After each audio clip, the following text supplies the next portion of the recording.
Welcome to this very special edition of the KAJ Masterclass Live, the show which ensures that you profit from your time spent here with experts, either through their industry insights, information, or simply learning from them. And today we have with us Binyamin Klempner. He is a social worker, NLP master practitioner, founder of Insight Bridge. And we learn from him why many people consume endless self-help podcasts and articles yet never change, and some people do. So we'll explore with him, the critical line between insight and advice, about lasting transformation, how AI can support psychological growth without replacing human relationships, and what the future of mental health looks like when technology is used to deepen self-understanding rather than just automate tasks. Welcome to the show, Binyamin. Thank you so much, AJ. I'm so happy to be here. You're welcome. Welcome to the show, Binyamin. Welcome to India in this online form. And I'm sure not just in India, but a lot of people across the globe will benefit from what we are going to talk right now. We'll talk about information, we'll talk about transformation, we'll talk about why information always doesn't lead to transformation and how actually it can. So we'll talk about all this. But before that, let's talk a bit about your journey, your background, so that the audience knows who they are listening to. Okay, so a little bit about my journey. I grew up sort of as an all-American kid on the East Coast, and but I always had a spiritual, something was drawing me spiritually. So I left the East Coast and went to the reservation of the Blackfeet Nation in Montana and spent some time there, a couple of years, and on that journey started to discover spirituality and insights about myself. And that led me to eventually become a social worker. It led me back to my heritage. Professionally, though, it led me to become a social worker and to work with people and really try to make humanity a better place, to make this globe that we live on a better place, and to try my best to just improve what I can improve in any way I can improve it. And that's a Absolutely, little, Binyamin. yeah. Yeah, carry on. Sorry.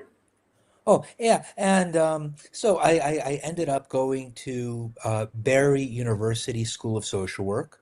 And from there, worked a lot with addictions, a lot with trauma.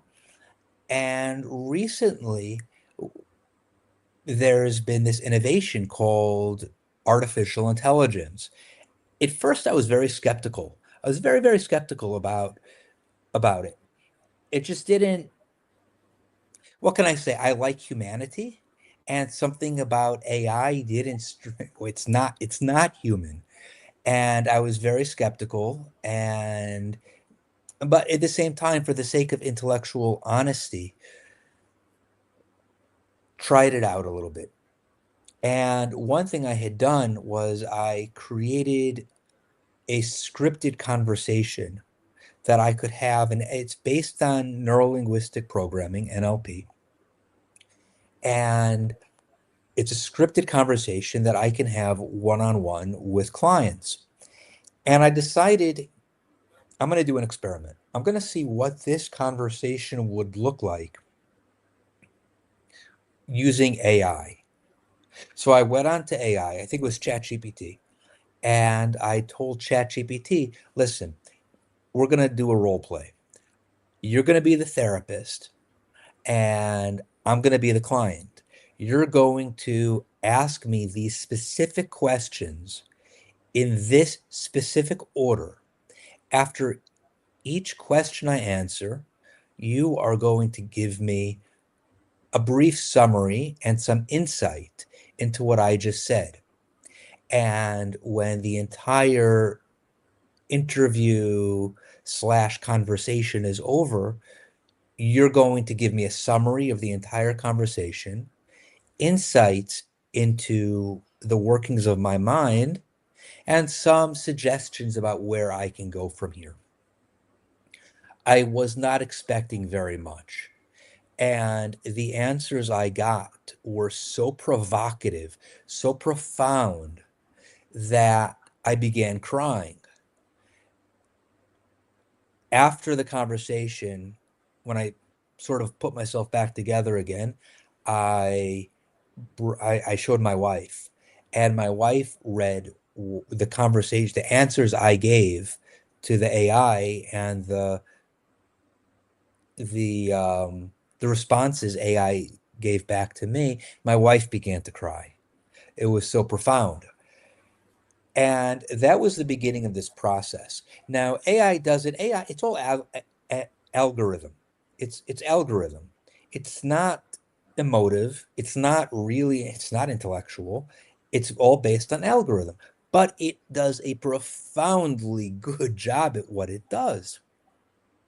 So for providing insight, what's happening is the AI engine is mm, I don't want to say interpreting.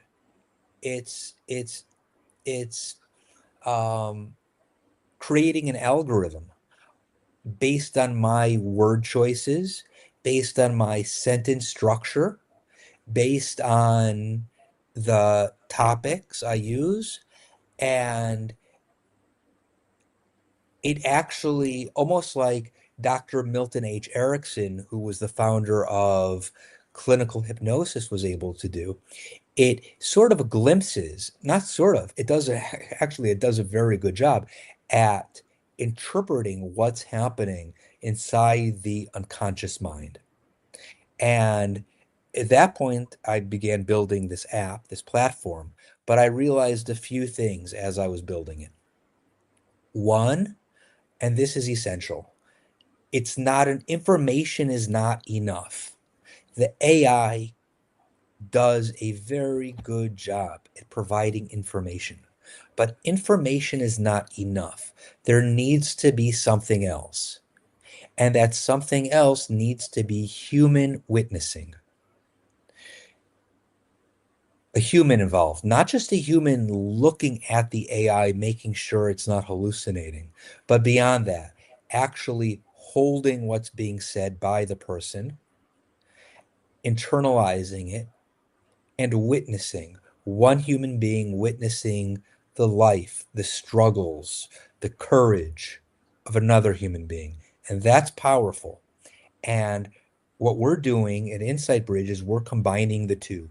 We are combining the analytics of AI with the humanity of another human being, of another person reading what was written or reading the conversation that the person had with the AI, and then writing a personalized letter back to that person, letting them know, I read what you wrote and it affected me. From one person to another person, I was affected by it. And that's holding space. We talk in therapy a lot about holding space. So that is holding space, validating, and really witnessing, not witnessing in the way AI does, which is through prompting. It's not real human witnessing. It might feel like it, but it's not. So that's one aspect. And then lastly, we realized that no matter there's this race. People are racing to make a better AI, an AI capable of making clinical decisions and real mental health decisions and real therapy decisions. And what we realized is AI is not there yet. It may or may not ever get there. We may not wanted to get there.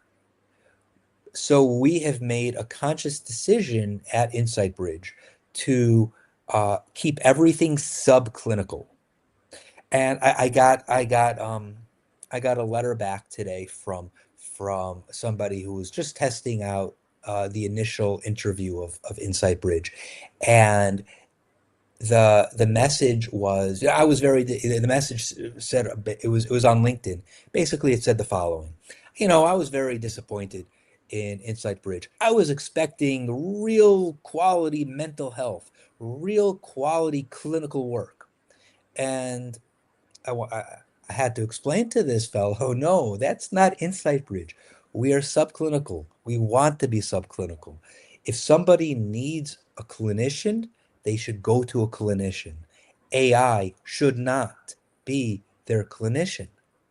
And our hope, though, is that by keeping it subclinical, a person will get the insight they need, get the letters documenting, making space for them, witnessing them, so that they won't need to go to the clinical level, which is much more costly and much more time intensive.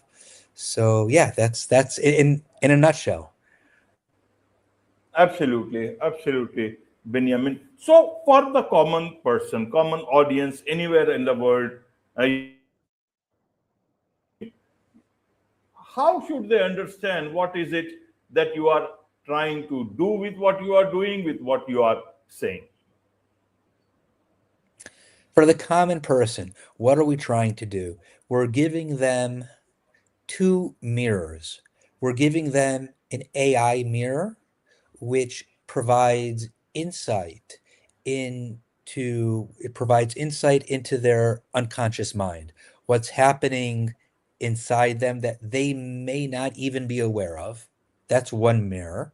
So it's mirroring back their unconscious mind. Again, it's subclinical. So it's not going very deep.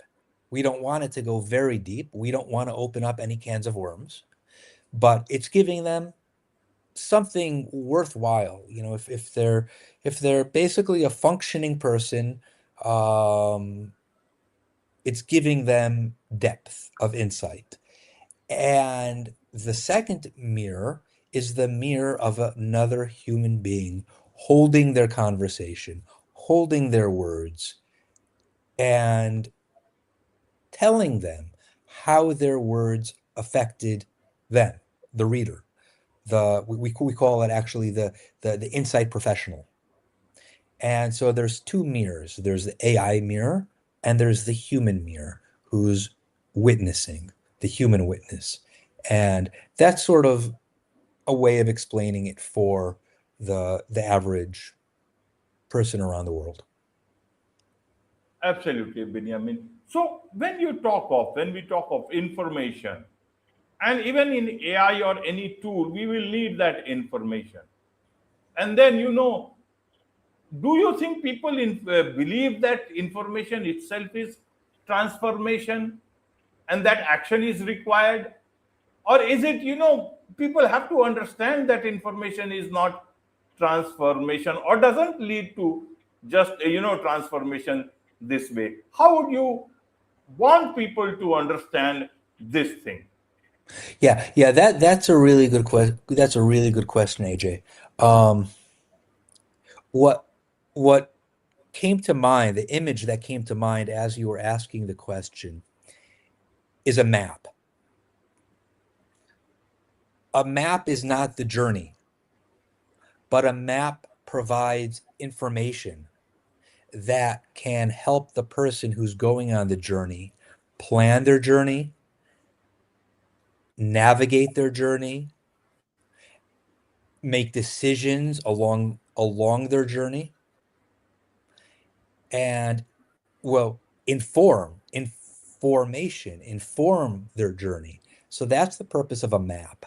And that's really what we are doing. That's the goal of what I'm doing, of what Insight Bridge is doing, to provide the user with a map in the form of information about themselves, insight, information so that they have the insight, they have the information they need to journey and to be the hero of their own journey.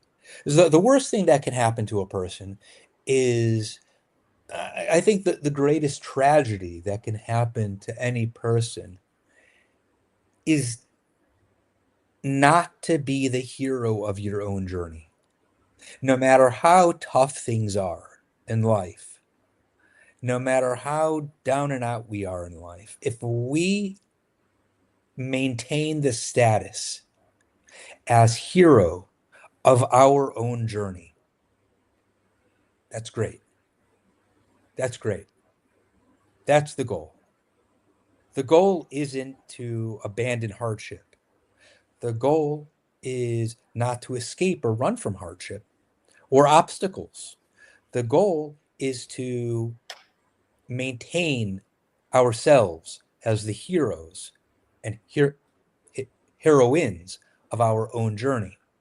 And that's, I think, a lot of what I'm doing, what Insight Bridge is doing.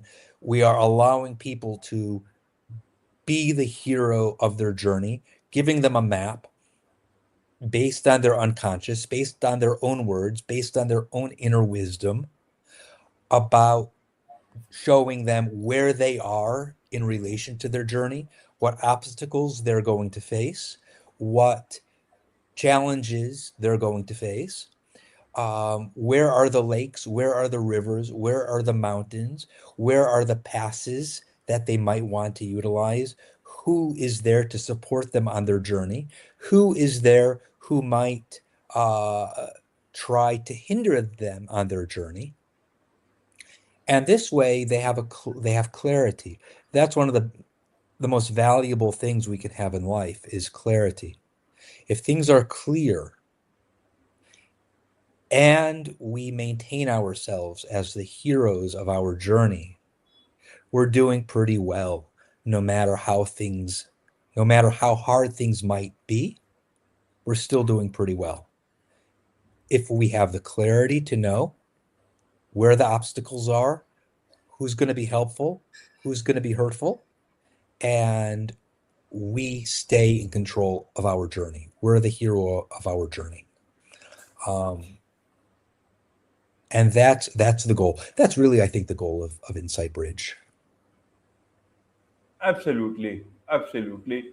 So, to help people understand about Insight Bridge, why do you want it to be just subclinical?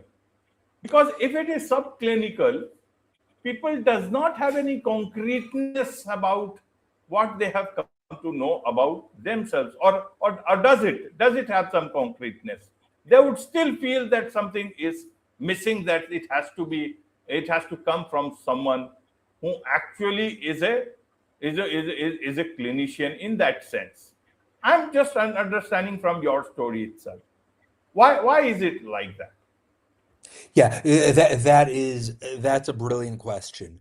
And it was a very difficult decision to make. And we went so far as to hiring a licensed clinical social worker with 25 years of experience.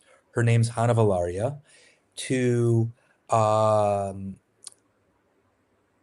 to supervise all of the work that we do for the purpose of ensuring that we remain subclinical and do not cross the threshold of becoming clinical. Now, what is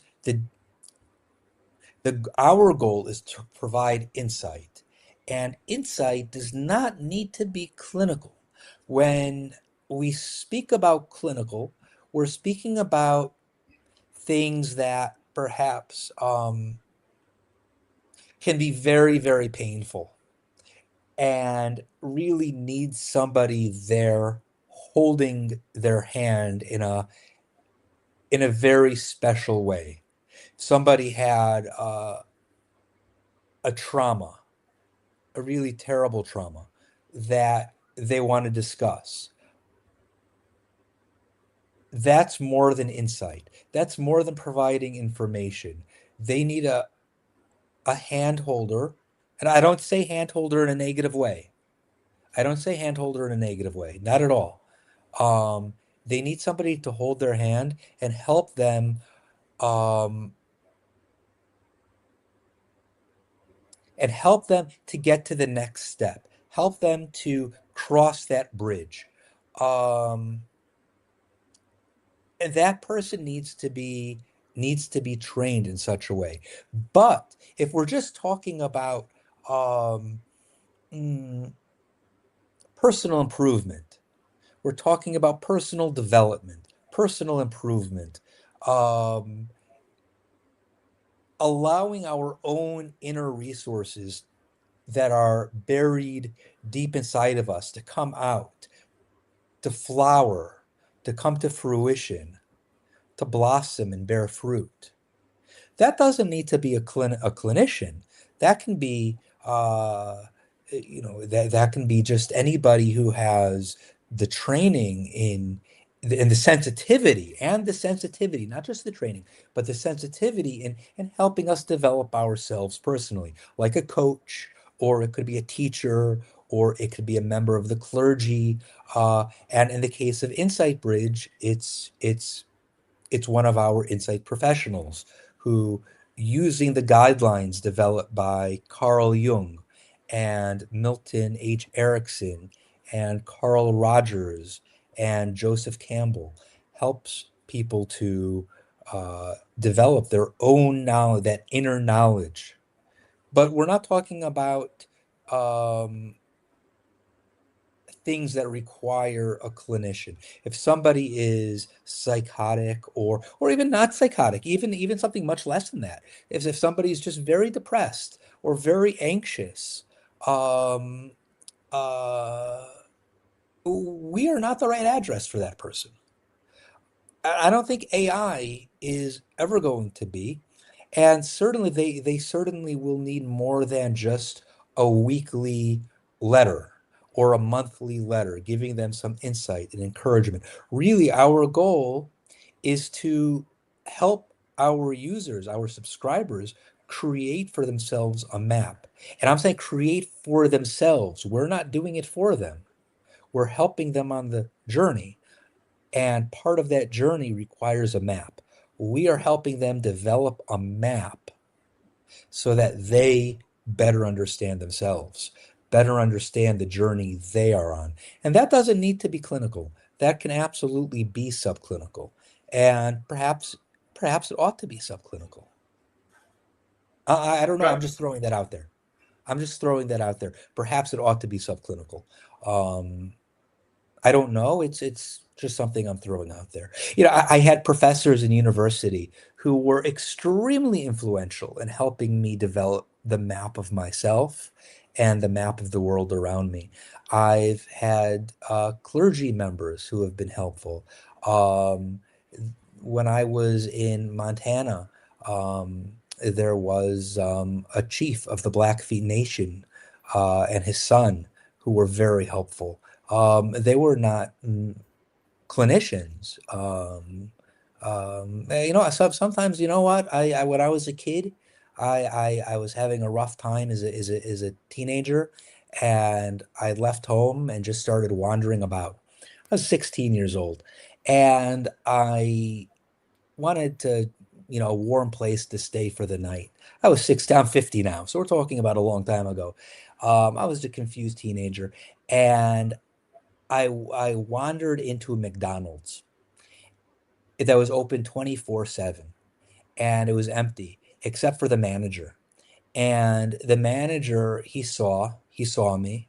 He saw this is an intelligent, sensitive 16-year-old. I had just turned 16, who needs some guidance. He was not a clinician. He was a fairly young manager, nighttime manager at a McDonald's, open 24/7. And he was an insight guide. He was an insight professional. He helped me develop insight into myself. I only met him that once, only met him one time. And I left that McDonald's at about 5:30 in the morning, really on a very different path, on a path to go to university and start taking life more seriously. So, yeah, I think subclinical can at times be just what's needed. Absolutely, absolutely, Binyamin. So, what is the business model around your app, or it is not a business, just sort of a mission for you? No, it is definitely a business. It is definitely it is a mission, but it is definitely a business. And so we have several models, and one model is the consumer model, direct to consumer. And for that, we have three tiers, and the AI is the same for every tier, same AI for each tier, but on the introductory tier, they receive one letter once a month from the Insight professional. On the middle tier, they receive two letters twice a month. I'm sorry, they receive two letters a month from the Insight professional. And on the highest tier, they receive um, uh, four letters once a week, four letters a month, meaning once a week they receive a letter from their Insight professional based on the work they're doing with the AI, based on their AI conversations. Um, so that's the consumer tier. And then we're also working with universities and businesses. So universities can provide our services to their student body, and businesses can provide our services to their employees. And this allows the student body at a university to really put their best foot forward, because that's what we're about. And it helps the employees at corporations, at businesses, to put their best foot forward. So the academic level at the university improves, and um, the production level at a business improves. Um, so yeah, so that's those are really our three models. So we have the student model at a university, well, student and faculty model, and the employee model, and then the direct to consumer. Absolutely, absolutely. What's the best way for people to connect with you or Inside Bridge? The best way to connect with me is through theinsightbridge.io. And I would say, if somebody wants to try out, if one of your listeners wants to try out, we have for free, we have an initial conversation. And if somebody wants to dive directly into the initial conversation, it's theinsightbridge.io/start. Absolutely, absolutely. With this, it's a wrap on this very special edition of the KAJ Masterclass Live. Thank you so much indeed for joining us. My pleasure. Thank you so much for having me.